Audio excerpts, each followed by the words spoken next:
గృహస్థులు అసలు దేవీ నవరాత్రి వ్రతం ఎలా చేయాలి, గృహస్థులు మొదటి రోజుని పాడ్యమి రోజు ఆశ్వీజ శుద్ధ పాడ్యమి రోజు వర్జ్యాలు దుర్ముహూర్తాలు లేని సమయంలో చక్కగా విఘ్నేశ్వర పూజ లేదా విశ్వక్షేణ పూజ, విఘ్నేశ్వర పూజ విఘ్నాలు తొలగడం కోసం ఆచరించుకుని పుణ్యాహవాచనం చేయించు పురోహితులు ఉండాలి. అందుకే ఇంటి పురోహితుడిగా ఆలయ అర్చకుడిగా దగ్గర పెట్టుకుని వాళ్ళ ద్వారా మీరు కలశాస్థాపన చేసుకుని మండపారాధన కలశాస్థాపన కూడా చేసుకుని భార్యాభర్తలు ఇద్దరు కూడా అఖండ దీపారాధన చేయగలిగితే ఈ మన 10 రోజులు కూడా దీపాన్ని మనం రక్షించుకోగలం. మనం అఖండం అంటే ఖండం కాకుండా దాన్ని అజస్రము అంటారు. అజస్రము అంటే ఆగకుండా వెలిగేటువంటి దీపాన్ని అజస్రము అని అఖండము అంటారు. కాబట్టి ఆ దీపం మనం వెలిగేలా చూసుకోవాలి. మనకి ఇబ్బంది అవుతుంది, మనం కాపలా కాయలేమో మనం అనుకుంటే కనుక పూజ ఎప్పుడు ప్రారంభిస్తున్నారో ఉదయం మధ్యాహ్నం సాయంత్రం త్రికాలాలో కూడా అర్చన చేయాలన్నమాట. ఆ సమయంలో ఆవు నీరు దీపారాధన కానీ లేదా నువ్వుల నూనెతో దీపారాధన కానీ చక్కగా అమ్మవారికి ఇటు అటు కూడా వెలుగుతో సేవిస్తున్నట్టుగా ఉండాలి. దీపాలు ఎలా ఉండాలి, ఇలాగా పెట్టడం మీకేసి పెట్టుకోవడం కాదు, అమ్మవారికి వేసైనా ఉండాలి, అలా సేవిస్తూ ఉండాలి. అలా దీపారాధన చేసుకుని అర్చకుల ద్వారా కానీ పురోహితుల ద్వారా కానీ మొదటి రోజు పూజాకార 9-10 రోజులు ఆయన చేత చేయించుకుంటే ఉదయం సాయంత్రం చాలా మంచిది. మీ ఇష్టానుసారంగా చేయకూడదు. కాబట్టి గృహస్థులు చేసే మొదటి రోజుని సంవత్సరం నిండిని అమ్మాయి అంటే 2 సంవత్సరాలు వచ్చిన బాలికని కుమారి అంటారు. ఆ అమ్మాయిని పిలిచి రాజకన్య కానీ బ్రాహ్మణ కన్య దొరికితే ఇంకా అదృష్టం, వైశ్యకన్య శూద్రకన్య 4 జాతుల్లో చెప్పారు. అందరు వాళ్ళలో ఎవరో ఒక అమ్మాయిని తీసి చక్కగా ఇంటికి తలంటే అది స్నానం చేసి వచ్చినా పర్లేదు, అది ఇంట్లో తలంటే అంటే పట్టుపరికిని ఆ అమ్మాయికి జాకెట్ అవన్నీ చక్కగా నూతన వస్త్రాలు ధరింపజేసి కాళ్ళకు పసుపు రాసి బొట్టు పెట్టి జడ వేసి పువ్వులు పెట్టి గాజులు వేసి అమ్మవారిని బాలా త్రిపుర సుందరిది ఎలా ఉంటుందో అలా ఆ అమ్మాయిని అలంకరణ చేసి ఇంట్లో పూజ చేసుకుని అమ్మవారి ఈ కుమారి పూజ ఉంటుంది. ఆ భార్యాభర్తలు ఇద్దరు కూడా పూజ చేసి ఆ అమ్మాయి కాళ్ళు అవి కట్టి చక్కగా అమ్మవారిగా భావించాలి తప్ప పలానా అమ్మాయిని అనుకోకుండా అమ్మవారిగా భావించి ఆ పండ్లు హారతి ఇచ్చి మాల వేసి చక్కగా ఆ అమ్మాయికి ఇష్టమైన పదార్థాలు పూర్ణం బూర్లు పులిహార ఇవన్నీ భోజనం పెట్టి పెరుగన్నం అయితే తప్పనిసరిగా పెట్టి తీరాలి. పులగం కానీ పెరుగన్నం కానీ చక్కగా పెట్టడం. చిన్నపిల్లలు కదా మరండి, వాళ్ళకి ఏది ఇష్టమైతే బహుమతులు ఇస్తే ఆనందపడతారు. పిల్లలు ఆనందంగా అమ్మవారికి ఆనందంగా ఏది ఇస్తే వాళ్ళకి ఇచ్చిపోయిన గిఫ్ట్లు ఏవో చాక్లెట్స్ అనేవి ఉంటాయి చిన్నవి పండ్లు. ఆ పాపకి ఏది ఇష్టమైతే అది అడిగి ఆ రోజంతా ఇంట్లో ఉంచుకుంటే సాయంకాలం వరకైనా ఉంటే మంచిది. లేదా మధ్యాహ్నం భోజనం అయిన తర్వాత ఆ అమ్మాయికి ఏది ఇష్టమో అది వండి పెట్టి పెరిగేది ఇంకోసారి కూడా అమ్మాయి పెరిగన్నం తింటుంది మధ్యాహ్నం మళ్ళీ అడిగి పెట్టి చక్కగా ఇంట్లో పట్టీలతో చక్కగా తిరుగుతూ ఇంట్లో కాసేపు ఉంచుకుని తాంబూలం సమర్పించి సంతోషంగా అమ్మాయిని అర్చించి అమ్మవారిగా భావించి కుమారి పూజ చేయాలి. మిగతా రోజుల్లో నవమ రోజు కానీ దశమ రోజు కానీ అష్టమ రోజు కానీ సప్తమి మూలా నక్షత్రం రోజు ఎప్పుడైనా సువాసిని పూజ కూడా తప్పనిసరిగా ఈ దంపతులు, ఎందుకంటే గృహస్థులు అడిగారు కాబట్టి కుమారి ఎవరైనా మంచి సుమంగళిని తీసుకొచ్చి వీలైతే వాళ్ళు భార్యాభర్త అయితే ఇంకా మంచిది తీసుకొని అద్దరిగా పూజ చేసి ఆవిడికి పసుపురాతి బొట్టు పెట్టి కాళ్ళకి ఈ భార్య కుమారి పూజ చేసుకుని వాయిని వధించుకుంటే చాలా మంచిది. రోజు కూడా అమ్మవారిని మీకు ఏ దేవతారూపంలో ఇష్టమైతే సరస్వతీదేవిగా అయితే సరస్వతి ఉపాసన, దుర్గా అయితే దుర్గగా లక్ష్మిగా చేయాలి. ఉద్దేశం ఏమిటంటే ఏ రోజు ఏ అవతారం ఉందో ఏది ఈ అవతారమే చేయాలి, ఈ అవతారంలోనే అమ్మవారిని ఆరాధించాలి అని ఎక్కడా మనకు శాస్త్ర పురాణాల్లో ఎక్కడా కూడా మనకి విధించబడలేదు. అయితే మన పెద్దలు కొన్ని దేవాలయాల్లో ఉండేటువంటి వాళ్ళు పెద్దలు కూడా ఒక క్రమ పద్ధతిలో ఉండాలి, ధర్మంగా నడవాలి, క్రమ పద్ధతిలో ఉండాలి, ఫలితం అందరికీ దక్కాలి అనే సంకల్పంతో వాళ్ళంతా ఏం చేశారంటే బాలగానే మొదటి రోజు ఉంటుంది కాబట్టి మనకు ప్రథమం శైలపుత్రేతి ద్వితీయం బ్రహ్మచారిణి తృతీయం చంద్రగండేతి కూష్మాండేతి చతుర్థకం పంచమం స్కందమాతేతి షష్టం కాచాయినేతి చ సప్తమం కాళరాత్రించ అష్టమం చ భైరవి నవమం సిద్ధదాత్రేచి నవదుర్గా ప్రకీర్తిత అన్నారు.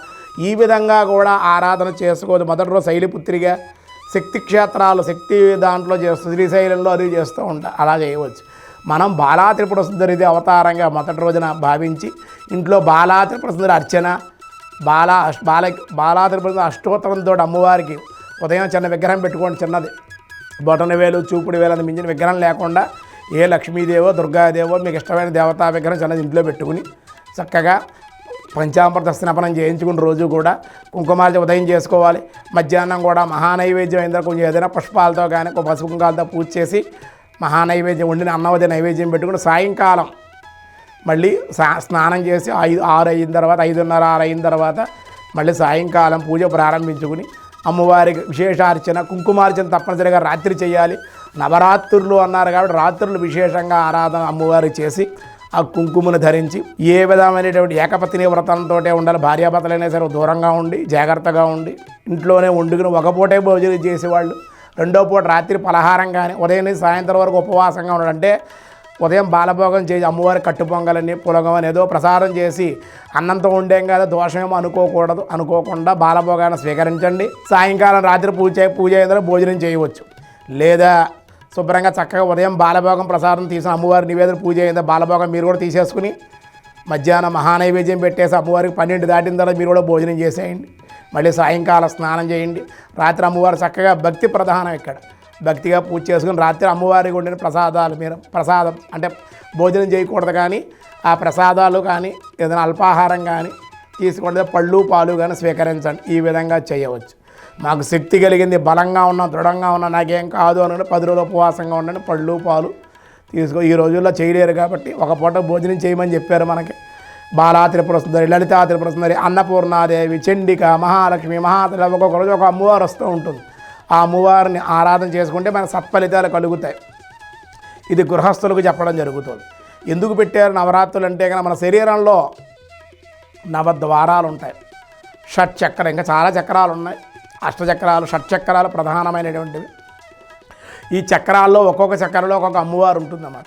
మూలాధారంలో శైలిపుత్రి ఉంటుంది. అందుకే ప్రథమం శైలిపుత్రేతి అని శక్తి క్షేత్రాలుగా మనం చెబుతూ ఉన్నాం కదా.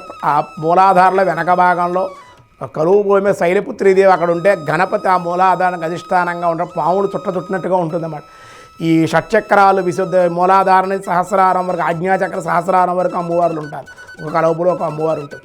స్వామి పైన సహస్రాలలో సహస్రదళ పద్మాలతో ఉంటారు ఆయన.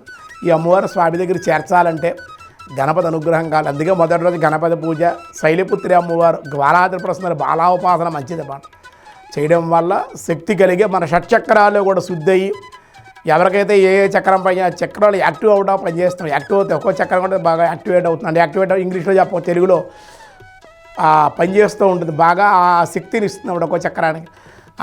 ఆ చక్రాలకు శక్తి ఇచ్చి మంచి ఉత్తేజాన్ని మంచి ఆధ్యాత్మిక శక్తిని భక్తిని కూడా కలగజేసి మనకి ఒక మంచి మార్గాన్ని అవలంబింపజేసి ఆజ్ఞాచక్రం వరకు వస్తే ఆటోమేటిక్గా భగవంతుడే సహస్రారంలోకి వెళ్ళేటట్లుగా చేయడం జరుగుతుంది. అక్కడ ఆగాలన్నమాట. భగవద్గీత కూడా 2 కనుబొమ్మల మధ్య దృష్టిని నిలుపు, అక్కడ ఆగు, నీ ఇష్టం వచ్చిన సహస్రారంలో వెళ్ళిపోకు, ప్రాణాలు పోతాయి, పిచ్చెక్కిపోతుంది. లేకపోతే అక్కడ ఆగితే కనుక సహస్రారంలోకి అమ్మవారే తీసుకెళ్తుంది. కాబట్టి అంతవరకు కూడా మనం చేయగలిగారు. ఈ ఉపాసనలో ఈ నవరాత్రులు చేసే విధానంలో షట్చక్రాలు కూడా శుద్ధి అవుతాయి. మన శరీరంలో అన్ని చక్రాలు శుద్ధి అవుతాయి. అదొకటి. శరీరంలో ఎన్ని ద్వారాలు ఉంటాయి? 9 ద్వారాలు ఉంటాయి. ఇతర ద్వారాలు ఎలా ఉన్నా 9 ద్వారాలు ప్రధానమైనటువంటి ద్వారాలు. ఈ 9 ద్వారాలు కూడా మాలిన్యాన్ని కలిగి ఉంటాయి అప్పుడప్పుడు కూడా, తెలుసు కదా మనకి. కాబట్టి ఈ ప్రాబ్లమ్స్ అన్నీ కూడా 9 ద్వారాల ద్వారా ఎంగిలి ఇవన్నీ జరుగుతూ ఉంటాయి. కాబట్టి కొన్ని చేయకూడని పనులు కూడా ద్వారాల ద్వారా జరుగుతూ ఉంటాయి శరీరంలో 9 ద్వారాలు. ఆ 9 ద్వారాలు కూడా ఈ నవరాత్రుల్లో అమ్మవారు నవరూపాలతో ఒక్కొక్క ద్వారం ఒక్కొక్క రోజు శుద్ధి అవుతుంది. 9 ద్వారాలు శుద్ధి అవుతాయి. అంటే శారీరక శుద్ధి, మానసిక శుద్ధి, ఆధ్యాత్మిక శుద్ధి, అంతఃకరణ ఇవన్నీ కూడా బుద్ధి శుద్ధి అన్నీ కూడా అయ్యి ఆత్మ చిత్తము కూడా పరమాత్మ మీద నిలబడటం కోసం ఈ నవరాత్రులు గృహస్థులంతా కూడా ఆచరించడం వల్ల వీళ్ళకి విద్యాకాలంలో విద్యాభివృద్ధి, విద్యార్థులకి చదువు, జ్ఞానము, ప్రధానమైన జ్ఞానం కావాలిగా, సంపద కావాలిగా, శక్తి కావాలిగా, శరీరంలో ఆరోగ్యం ఉండాలి. ఇవన్నీ చేయాలండి. ఈ 3 అమ్మవార్లుగా లక్ష్మి, మహాకాళి, మహాలక్ష్మి, మహాసరస్వతి, దుర్గా స్వరూపిణి, మహాలక్ష్మి స్వరూపిణిగా చెప్పారు. అమ్మవారి జ్ఞానం ఇవ్వాలి. ఏం చేయాలో తెలియాలంటే జ్ఞానం కావాలి. ఇది ఏంటో నాకు తెలియాలని చదవాలంటే జ్ఞానం కావాలి. సరస్వతీదేవి కావాలి. నాకు డబ్బులు కావాలి, ప్రధానంగా ధనం కావాలి, ఏదైనా చేయాలంటే ఐశ్వర్యం కావాలి, ఆరోగ్యం కావాలి. ఇవన్నీ ఎవరు మరి? లక్ష్మీదేవి రూపంలో ఉంది. శక్తి కావాలి. ఇవన్నీ చేయాలి. ముందు శక్తి అనేది కావాలిగా. దుర్గాదేవిలో బీజం చెప్పకూడదు కానీ ఆ బీజ రూపాల్లో అమ్మవారు ఉన్నారు. ఒక్కొక్క బీజంలో ఆ 3 రూపాలే ఈ 9 రూపాలుగా చేసి నవదుర్గలుగా, నవలక్ష్ములుగా, నవ సరస్వతులుగా కూడా ఆరాధించే ఉపాసకులు కూడా ఉన్నారు. ఎవరిష్టానుసారంగా వాళ్ళు చేస్తారు. బాలాత్రిపుర సుందరి, లలితాత్రిపుర సుందరి, అన్నపూర్ణ, దుర్గా, కాళిక, చండిక, మహిషాసురమర్దిని, సరస్వతి, రాజరాజేశ్వరి, మహిషాసురమర్ది ఈ విధంగా ఈ అవతారాల్లో ఈ విధంగా మీరందరూ కూడా ఆచరించాలి. ఈ విధంగా గృహస్థులైతే ఈ విధంగా నియమనిష్టలతో ఈ విధంగా ఆచరించి పరుల ఇంట్లో ఎక్కడ భుజించకుండా ఇంట్లో ఏకభక్తంగానే మీరే భుజించి అసత్యం పలకకుండా ధర్మంగా ఉండడం, ఈ విధంగా అమ్మవారి యందు భక్తి ప్రపత్తులు కలిగి ఏదో చదవడం వినటం, దేవీ పురాణం కానీ మహత్యం కానీ చదవడం కానీ వినటం కానీ అమ్మవారిని స్మరించడం కానీ ఈ పనిలోనే ఈ 10 రోజులు ఉంటే అన్ని విధాలు మీ మిగతా కాలాల్లో మీ దైనందిక కార్యక్రమాలు మీరు చేసుకోవచ్చు. ఈ అర్చనా సమయంలో బట్టి అమ్మవారి మీద మనసు దృష్టి ఉంచితే ఈ గృహస్థులు మీరు అడిగిన సమాధానం ఈ విధంగా ఆచరిస్తే సరిపోతుంది. ప్రసాదాలు కూడా ఏ రోజుగా ఆ రోజు మీకు ఇదే చేయాలి అని ఎక్కడ ఏమీ ఇబ్బంది పడకండి. ఏదో ఒకటి మీకు ఏ తోచిందో ఆ ప్రసాదం ఉదయం సాయంత్రం కూడా చేసుకోండి. ఉదయం పూట ఉడికించిన ప్రసాదాలు చేస్తే సాయంకాలం శనగలోని పెసరపప్పు కొబ్బరికూర, శనగపప్పు కొబ్బరికూర అని అలా అమ్మవారికి ఏదో ఒకటి చేయవచ్చు. ఒక తీపి ఒక కారం రోజు ఉండేలా చేసుకుంటే, అలాగే పండ్లు ఉంటాయి, పంచామృతాలు అలాగే ఉంటాయి, ఈ నివేదన చేస్తే సరిపోతుంది.